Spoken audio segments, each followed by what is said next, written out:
Hello, mga kaibigan, I just wanna ask, how many here are aware that there was a tribute album to the Apo that was released in the Philippines? Wow! Alam niyo, yung album na yun, para sa mga bata lang yun. How many here have copies? Can you clap your hands, please? Okay. Tingnan dumami yung mga bata. Kami ay tuwan-tuwa, mga kaibigan. Anong nangyari yun? Kasi all of a sudden, makikinig ka sa radyo, may natawag ng mga 12 years old, sasabihin ko, can I request a song of Apo? Bigla na parang bata na naman ang audience natin. Last February, we did 10 concerts all over So the country. parang feeling namin, na-rediscover na naman kami ng mga kabataan and they want to listen to our music. Nakaka-stress. Actually, nakaka-pressure because all of a sudden, what? You know, we're not really young anymore. Should we try to look young? Di ba? Meron mga ganun. That's the understatement of the year. Pero at the same time, parang I think it was a good idea. It's always a good idea to remake yourself. Anong tawag doon ko? Makeover. Yeah. Kailangan medyo mag-makeover ka. So ako, I went to an expert. Ricky Reyes. Sino pa, di ba? So I go to Ricky Reyes. Nagkasabay pa kami ni Rufa Gutierrez kasi kapanganganak na lang ni Rufa, gusto niya rin mag-makeover. Nanganak siya kay Ricky? Nanganak siya kay Ricky. Para mag-makeover. Yeah. So tinignan siya ni Ricky Reyes from head to toe. Tinignan si Rufa. Tapos sabi, ganda!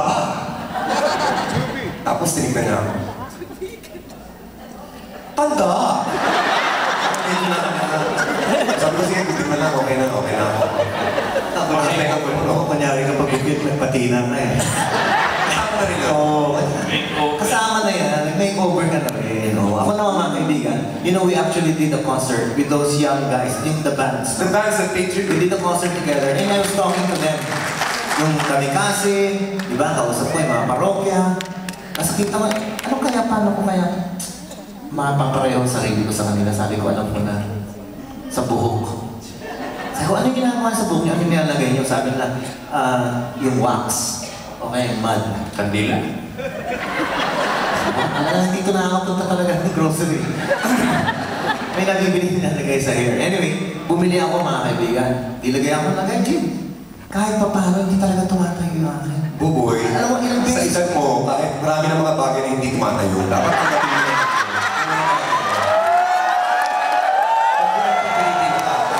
Kasi, bakit hindi? Why can't you just accept the fact that we have become senior performers? Aminin mo na ako. Sa totoo lang mga kaibigan, the reason why I'm wearing shades is because I had my both lenses replaced with bionic lenses. They're new lenses now. They're new lenses, hindi, double vista na. Hindi na kailangan mag-graded glasses. Kaya lang, kailangan na shades because of the glare from the lights. Gives me headaches. But I can see 20/20, 20 happy. And I can even see through your clothes. Pero Danny, kailangan din mag-isip ka ng makeover and I know the perfect makeover for you. Oo, kasi akala mo lang, masaya ka na sa forma mo, mukha ka ng bono. Hindi. You wanna look 20, 30 years younger. Ano, abono? You wanna look 20, 30 years younger. Ano ang bagay sa kanya? Pag-braces, di ba? Oh, that's really a sign of the young ones. Please, yeah. Please. Mahiya-hiya naman kayo. At saka sakit magpalagay ng braces. Sakit. Then, at your age, hindi na. Tatanggalin lang yung pustiso mo. Tapos kakapagpapalitan mo lang na next day. It's easy. Tapos pikit ka pa, di ako naka-braces ka. Hi, good evening, ladies and gentlemen. She would like to... Di ba parang bata? Bata na dating ko. Bata mo siya. Alam ko, kumain ko ng braces ano kung bagay sa'yo. Ano? Tattoo. Tattoo! Sa bagay, lahat ng mga rock groups ng mga bata, may tattoo, no? Pero Jim, hindi uubra kay Danny. You know, we were in Boracay once, nagpatato kami pareho. Yung kanya, hindi ko makita. Mga kasi black on black.